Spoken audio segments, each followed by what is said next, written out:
Okay, maybe a quick question for Lee, actually. So how is computational chemistry enabled by a distributed chemicals production?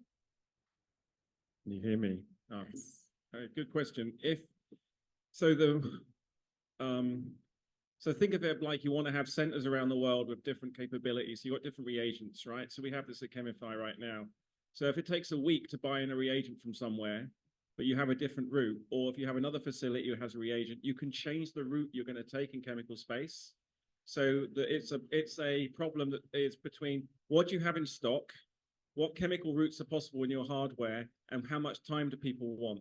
And what we realized is that by putting factories in certain places, you can actually, it becomes a kind of traveling salesman problem. So the computation, first of all, helps you identify what you have in stock, what's possible in what time, and you know the chemistry works, right? It's not like manual chemistry anymore where it might work. So we reckon we can cut the time down by an order of magnitude because of that capability. So the compute tells you what chemistry, what things you have in stock and what's possible. The compute tells you how long it's going to take and where you can do it. And then logistics, you then basically can choose which factories you do it at and how fast it's going to take to ship it to the client. So it's a multifactorial logistics process. In fact, all Chemify is doing is solving at 4 different layers a logistics process, and having different factories in different places with different reagents available gives you different possibilities of making different molecules at different times at different amounts. That makes sense. So it really is like a kind of BitTorrent for chemistry. Okay, great. So next question is for Richard. What are the characteristics that set apart an engineering to sourcing tool, and how generalizable across industry/products can this tool be? Oh, okay, so characteristics. So maybe I'll take a step back and talk about tools that are available today. Like in general, like classic sourcing tools. They handled things based on taxonomy. Taxonomy could be like a part number, right? Or like a description, a gearbox, right? The problem with that is that outside of an engineer, a part number means nothing to anyone, right? So if you told someone in another team, hey, what's P0125? They're not going to think anything of it. So the way people solve that problem today is they throw bodies at this. And so they have action workouts, a lot of corporate events to say, hey, let's get all the team together on an offsite. Let's look at the entire bill of material. Let's look at supply chain risk resilience. I know this because I did it. It was my job. And so these things take a lot of time and a lot of effort to coordinate. And so what we do at Parsimony that's kind of unique is we look at geometric attributes. So instead of saying, here's a gearbox label, we look at, here's a shape that looks like a gearbox, and what are the kind of ways you can manufacture it. So do you want to 3D print this product, or do you want to injection mold this product? Do you want to cast this product? Do you want to CNC machine this product? And based off of that, we have specific models around manufacturing recommendations, right? So how do you improve your designs before you go to the factory of that specific gearbox? And then based off of that, who are the suppliers with that manufacturing capability that can actually do this? And the reason why this is very impactful is when you look at in the pandemic, what really happened was people were just looking at, I need to find this gearbox, I need to find this ventilator, I need to find this, blah, blah. But in reality, what they should have been saying is, I have a ventilator that has X amount of components that are shaped this way, right? How do I make each shape to assemble them into a ventilator? Which is what we basically did, right? And so we're able to basically find different vendors local to New York and actually manufacture ventilators. In terms of like use cases, obviously this is very applicable in our space to hardware. We like to say the harder it is, the better. But there are also use cases that this is like overkill, I would say. If you're doing consumer keychains or anything, you don't need a parsimony, right? You can just go Alibaba, find a vendor and kind of manufacture keychains. But if you look into manufacture something like a rocket engine, a car, something that has a significant cost with every feedback cycle, then like a parsimony will actually be a really good fit. Awesome. Next question is for Andrew, maybe like a two-parter. So first question, kind of you touched on a little bit on what doesn't work with the decentralized production model. Why do you think additive manufacturing hasn't taken off yet? And maybe the second part is, what kind of areas are DARPA looking into in that decentralized production thesis? Yeah, thanks. This is a great question. I actually cover something I meant to cover, so it gives me a chance.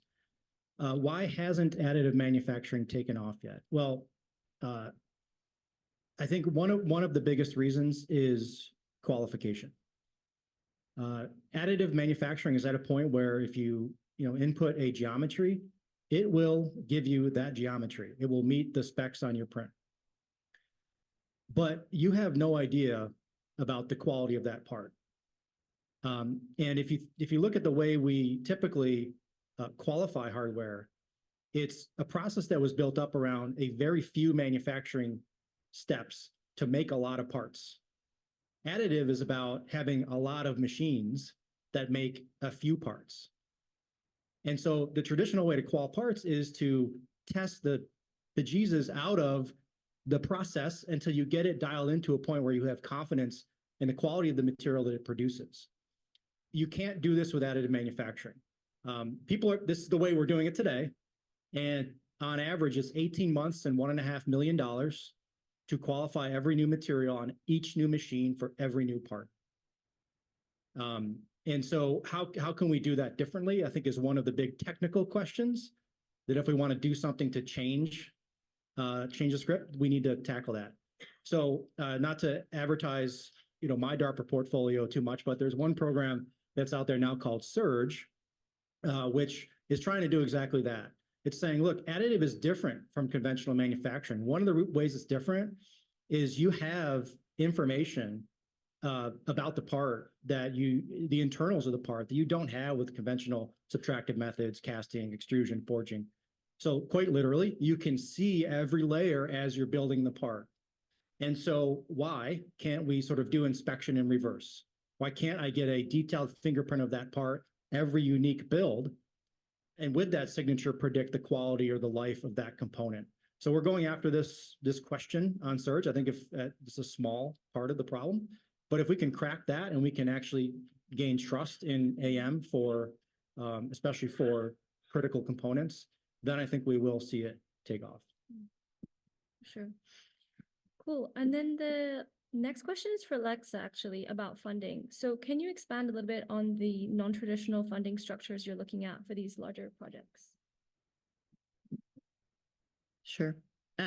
So I think there's a few pieces. One is projects that I would say we haven't officially announced yet, or funding vehicles we haven't officially announced yet, that try to combine traditional venture funding with alternative sources of funding, depending on what that company needs. I think where it's most applicable are large projects where it's a combination of potentially equipment financing from third parties. It's some traditional venture financing as well.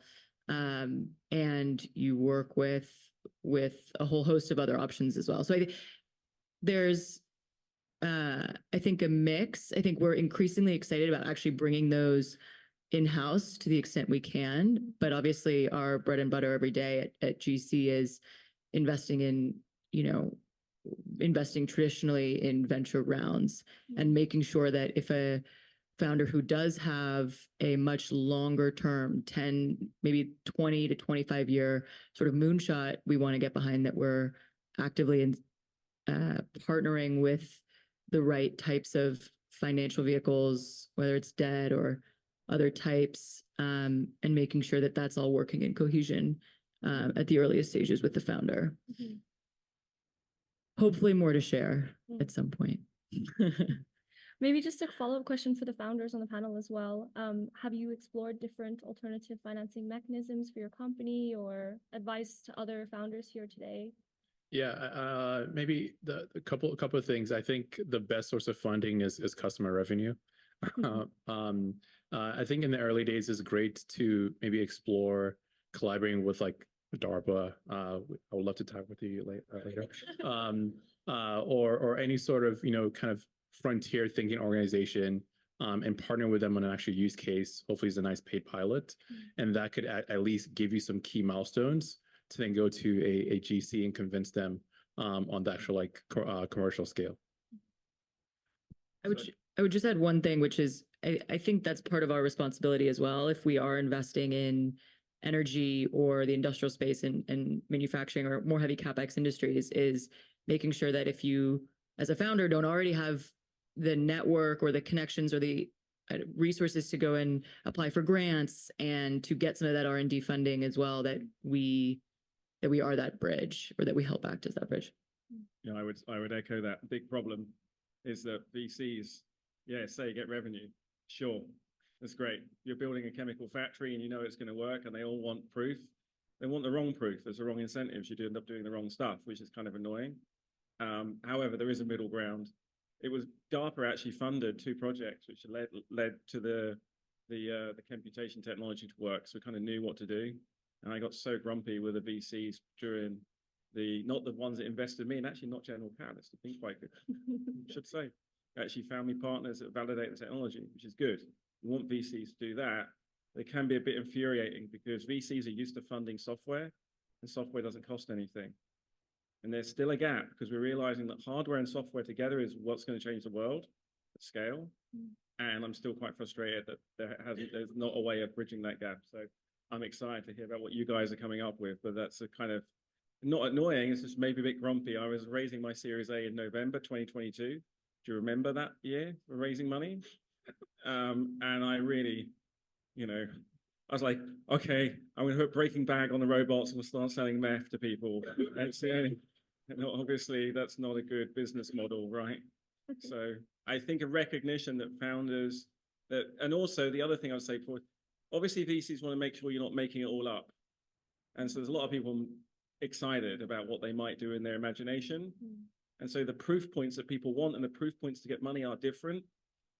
And I would just want VCs to recognize that, because you can move. I had to ignore the VCs and saying, do this thing, because the underlying thing that we have to do is make molecules. And now that Wuxi might get kicked out of the US, I was right and lucky and at the right time. So one thing, just from a government perspective, which is different. So I have the responsibility of managing US taxpayer dollars. And but one thing I don't have to prove right off from the get-go is the business model.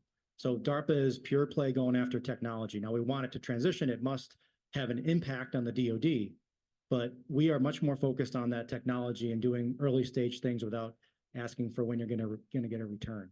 So that's the place to come for that. And DARPA really loves small business.